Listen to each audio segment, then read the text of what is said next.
Support Me. Bienvenue dans ce podcast dédié aux aidants proches des patients atteints de cancer. Le cancer, ce mot tabou qui fait si peur. On redoute de tomber malade, mais parfois, la foudre frappe juste à côté de soi. Un proche, un conjoint, un parent, un enfant, un ami. Son combat devient alors aussi le nôtre. Au quotidien, souvent dans l'ombre, il s'agit de soutenir, d'encourager, d'écouter, de consoler, mais aussi de supporter, dans les deux sens du terme, ce proche malade, de l'accompagner jour après jour, jusqu'à oublier sa propre vie et ses propres angoisses, jusqu'à s'épuiser aussi parfois. Des aidants proches discrets, mais dont le rôle dans le combat contre la maladie est pourtant essentiel.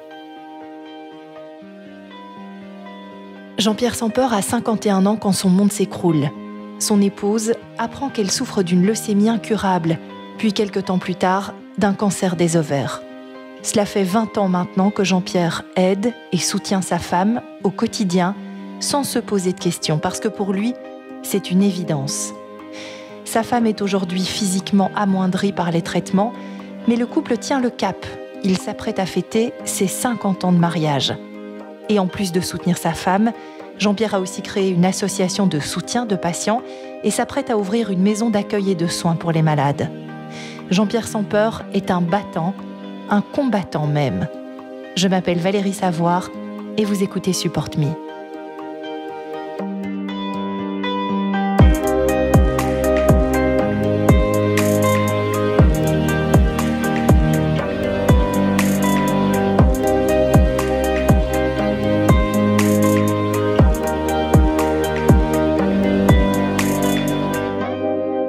C'est mon épouse qui est tombée malade, maintenant il y a 20 ans.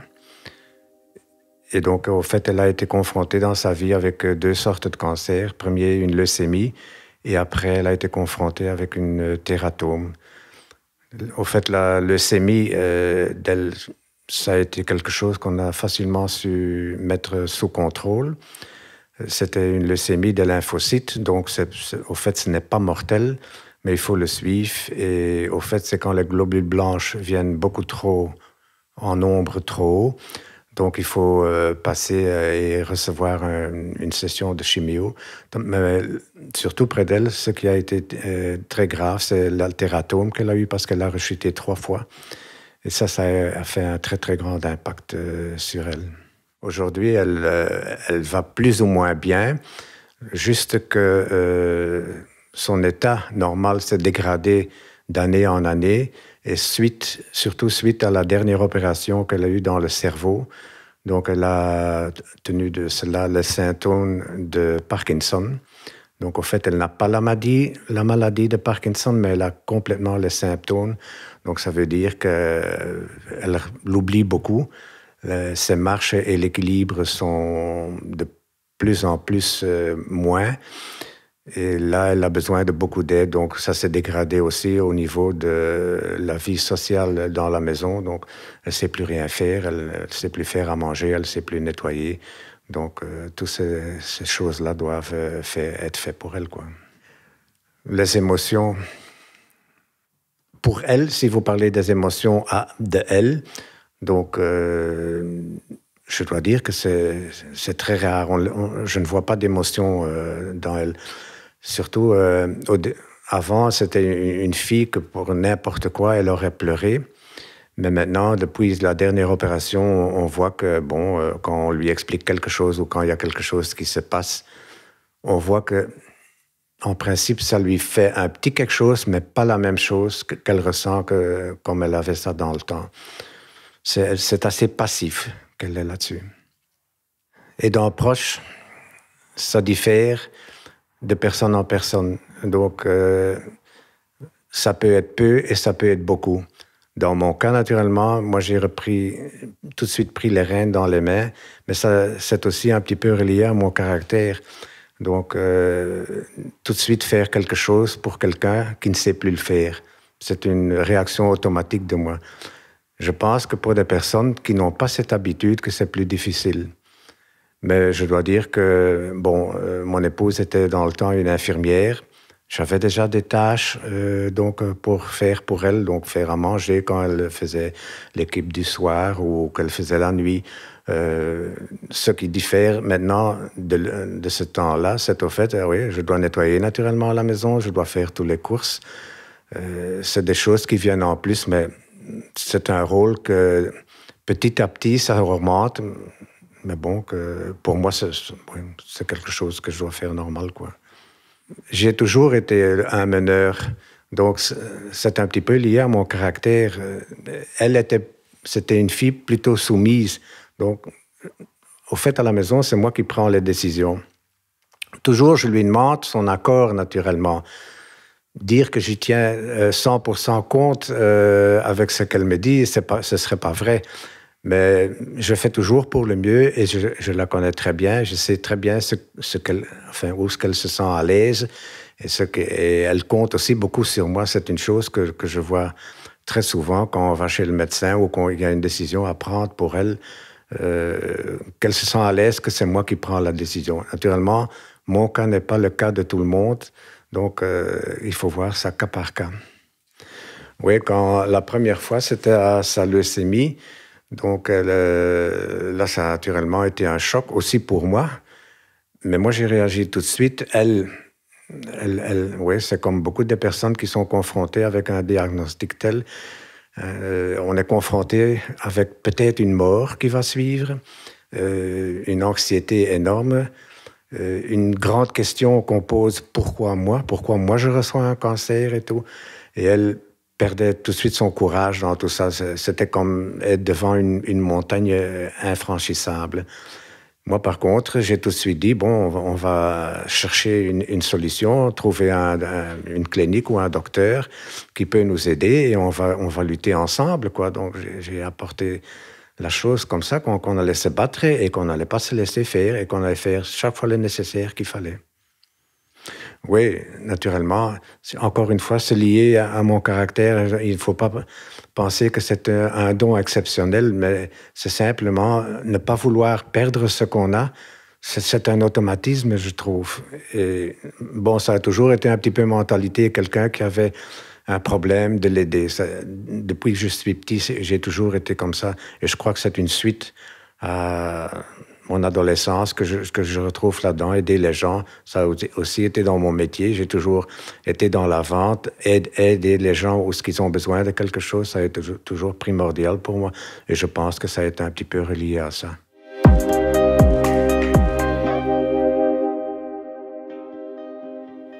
On a eu assez bien de chance que donc elle avait un cousin qui était professeur à l'université de Gand. Donc on a su retomber tout de suite chez lui. Qu'on était mis au courant directement et vraiment correctement, parce que je crois que beaucoup de gens, on cache beaucoup de choses pour eux quand ils sont malades, tandis qu'ici, chaque fois, on me disait ce qui se passait. Je cachais les choses qui étaient un petit peu dangereuses pour lui. Et donc, par exemple, la première opération qu'elle a eu du tératome, je savais tout de suite qu'elle avait des métastases dans le ventre. Bon, je ne lui ai jamais dit. On lui a dit, bon, on va faire des séances de chimio ici pour éliminer, s'il y aurait quelque part quelque chose, éliminer tout ce qui pourrait être un danger. Donc, elle était toujours confiante dans ça. Elle n'a pas toujours su vraiment le danger qu'elle avait. Mais comme ça s'est tourné toujours et évolué vers une assez bonne façon, je crois qu'elle a commencé à croire aussi. Et donc, on se battait tous pour elle, au fait. Oui, au fait, vous n'avez pas le choix. Hein. Et ça, elle a naturellement très important pour la personne qui est malade, des personnes qui l'entourent, qu'elle voit que les gens se battent aussi ensemble avec elle. Parce que c'est vrai, le mot « tous ensemble » est très important quand on est malade. Donc, qu'on ne se trouve pas seul, qu'on voit que tout le monde fait le nécessaire. Et je crois que le malade, il prend courage quand il voit que tout le monde essaie de bouger. C'est vrai que dans le jour d'aujourd'hui, l'évolution est tellement dans les cliniques qu'on traite souvent et de plus en plus les malades comme un dossier, comme un numéro les malades se sentent parfois un petit peu délaissés parce que les soins vraiment psychologiques laissent vraiment un gap incroyable. Mais je crois que le personnel est tellement donc occupé qu'ils n'ont pas le temps de se réaliser que c'est une personne qui se bat pour survivre. Et c'est là un petit peu notre rôle pour subvenir à cela, quoi, pour les aider, surtout moralement, parce que je crois que la maladie, moralement, a un très grand impact. Et si vous êtes bien suivi moralement, ça aide très sincèrement la personne qui est malade. C'est au fait un job de 24 heures sur 24. Hein. On n'y pense pas toujours, hein, mais ça revient à ça. Hein, donc, parce que, naturellement, maintenant, elle est à un stade assez bien, que je trouve, mais quand elle était vraiment malade, qu'elle avait des nausées, qu'elle avait des chutes de tension et tout, ça pouvait arriver la nuit. Des saignements de nez, par exemple, quand les globules rouges descendaient, elle avait des saignements de nez qui ne s'arrêtaient pas. Alors, oui, c'est tout de suite faire le nécessaire, avertir le médecin ou avertir une ambulance pour la faire rentrer. Tout. Enfin, oui, c'est naturellement toutes des petites choses que c'est bien naturellement qu'on sait qu'est-ce qu'on doit faire, hein, parce qu'il ne faut pas être en panique, hein, naturellement. Mais ça aide quand même le patient à retrouver son calme. Hein. Donc, ils ont tout de suite quelqu'un qui peut les aider autour de soi, quoi. C'est quelque chose qui est normal, je trouve. Donc, quand on se marie, on est là pour le restant de sa vie. Je sais bien que le jour d'aujourd'hui, peu de personnes réfléchissent comme ça. Mais c'est quelque chose, c'est au fait une promesse qu'on se fait. C'est peut-être un petit peu simple ce que je dis, mais moi j'y tiens à une parole. Donc, qu'est-ce qu'on s'est promis? Oui, c'est pour la vie. Et alors, bon, quand une personne a la malchance de tomber malade, je crois qu'on doit un petit peu réfléchir que ça peut nous arriver à nous. Donc, qu'est-ce que nous autres, on ferait dans ce cas? Donc, si ce serait l'inverse, je crois qu'on serait très content que quelqu'un nous aide et qu'on sait trouver du support et du soutien chez une personne qui est à côté de nous, quoi. C'est dans ma nature d'aider quelqu'un. J'ai trouvé ça tellement automatiquement. Oui, c'est vrai, j'ai déjà été confronté souvent avec la question qu'est-ce que ça vous fait? Est-ce que ça est facile? Je dois dire que je suis chaque fois très surpris quand on me pose une question comme ça. Mais encore une fois, c'est dû à mon mental de l'aider et même la plus petite chose qui arrive chez nous à la maison, ben je m'en occupe et je trouve ça normal. Parfois, oui, c'est vrai que parfois, le soir, quand je regarde la télé et qu'elle est à côté de moi, donc parfois je me demande, mais quelle vie qu'on a, au fait? Pourquoi est-ce qu'on est confronté avec une telle chose alors que je vois certains autres couples de notre âge qui peuvent beaucoup plus profiter de leur vie que nous autres, on en profite. Mais bon, alors on se dit, on est quand même ensemble et c'est le plus important, quoi.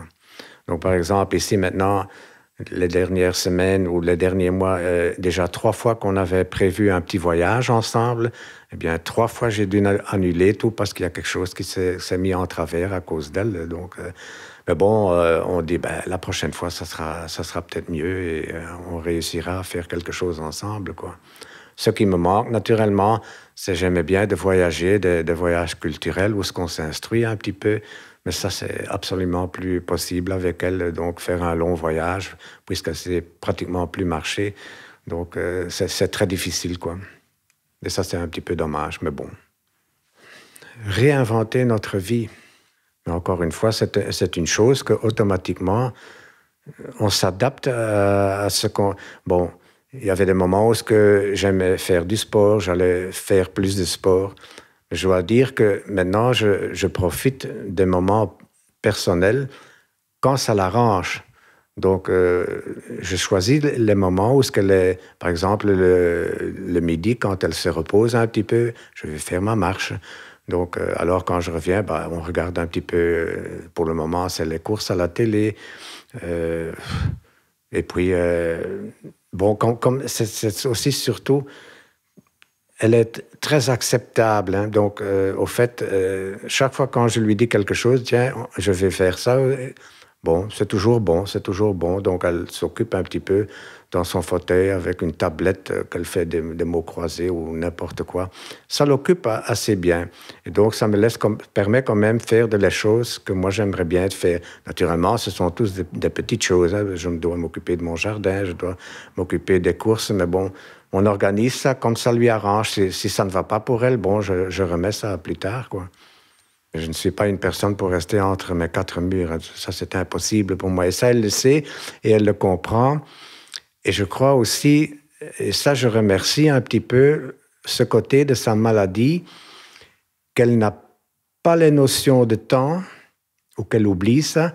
Donc, par exemple, dans le temps, si j'aurais été parti, je vais vous donner un exemple, une demi-heure, pour elle, c'était très long.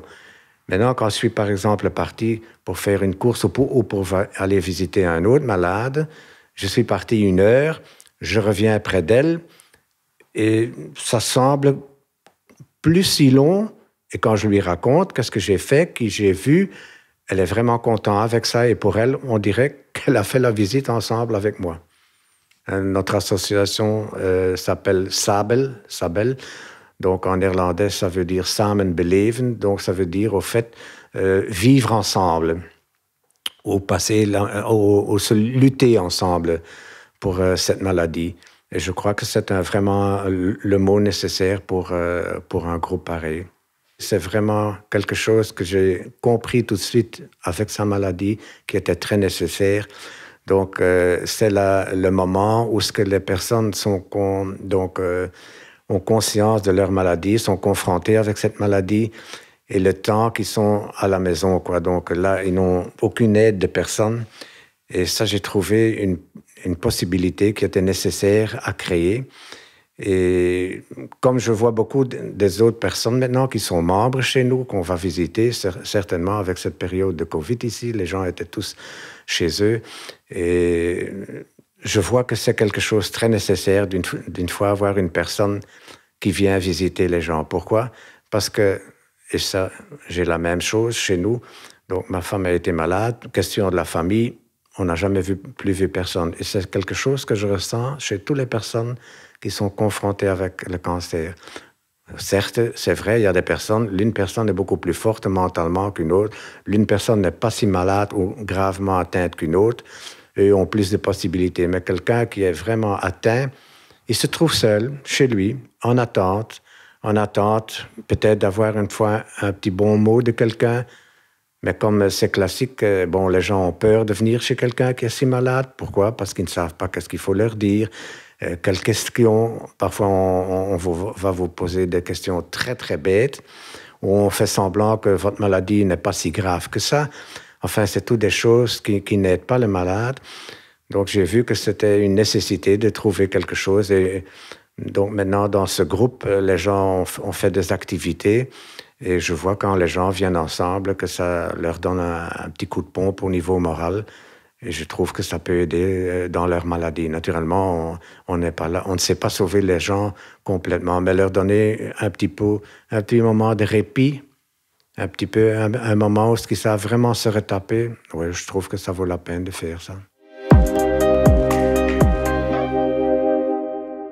Oui, la marche, ça aide beaucoup. Donc, c'était un thème dans Stichting tegen Kanker avait promu cela, de faire des marches, des promenades et tout dans la nature et tout.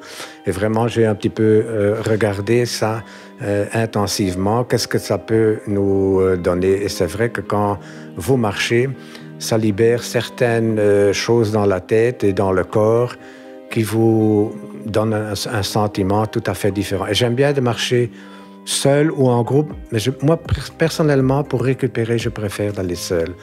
Aller seul dans la nature, écouter, c'est simple, ou de voir des choses. Hein. Donc, j'ai un parcours où je peux voir des petits écureuils, entendre beaucoup des oiseaux, de temps en temps voir une biche dans la prairie. Eh bien, ça vous remonte vraiment le moral. Et j'en sens ça.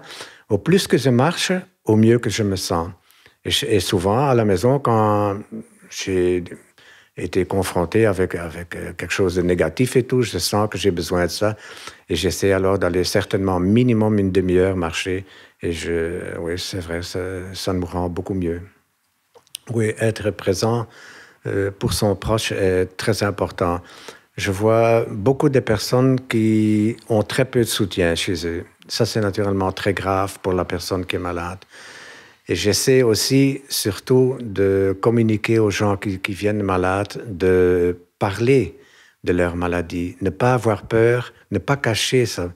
Donc, communiquer, c'est un petit peu diviser le mal. Donc, si vous trouvez naturellement, et certainement de trouver quelqu'un qui sait communiquer avec vous, qui sait parler des thèmes qui vous intéressent. Si c'est de votre maladie, qui sait un petit peu, essayez de vous consoler, essayez de vous donner des conseils. Si c'est de quelque chose d'autre, que cette personne trouve tout de suite les mots aussi pour vous donner un sentiment d'être à l'aise et un petit peu de repousser cette maladie. Donc, trouver une personne correcte qui peut vous aider mentalement est très important. Réorganiser, s'adapter naturellement aux malades et voir que tous ces besoins, naturellement, ça dépend aussi de la personne qui est malade, hein, parce qu'il y a des personnes qui sont malades qui sont vraiment insupportables. Mais ça aussi, encore une fois, c'est essayer de trouver la manière de donner du repos à ces personnes, parce que s'ils sont insupportables, c'est une crainte, c'est qu'ils ont peur, c'est naturellement des choses qu'il faut essayer de comprendre. Naturellement, nous n'avons pas été formés psychologiquement pour aider des personnes comme ça. Et c'est bien, naturellement, si on tombe dans un groupe comme ça, comme nous autres, où est-ce qu'on sait expliquer aux gens un petit peu comment on peut aider et subvenir à les personnes qui sont malades, ou trouver de l'aide chez des psychologues qui sont spécialisés naturellement pour cette maladie, parce que pas tous les psychologues sont vraiment la solution pour votre cas. Donc, ça pourrait être naturellement très significant, quoi. Je crois qu'une phrase, c'est pas facile, mais être ouvert, communiquer et certainement pas négliger les personnes qui sont malades. Ça, c'est très important. Vous venez d'écouter un épisode de Support Me, un podcast à l'initiative des associations de patients Digestive Cancer Europe et Talk Blue Vlaanderen et du laboratoire Servier, dans le cadre du projet Léa, un programme de soutien aux aidants proches qui vise à améliorer la prise en charge psychologique des personnes atteintes d'un cancer digestif métastatique. Un entretien recueilli par Valérie Savoir et monté par Cédric Van Stralen. Graphisme, Jennifer Guillain, Trésor Studio. Musique, Cédric Van Stralen.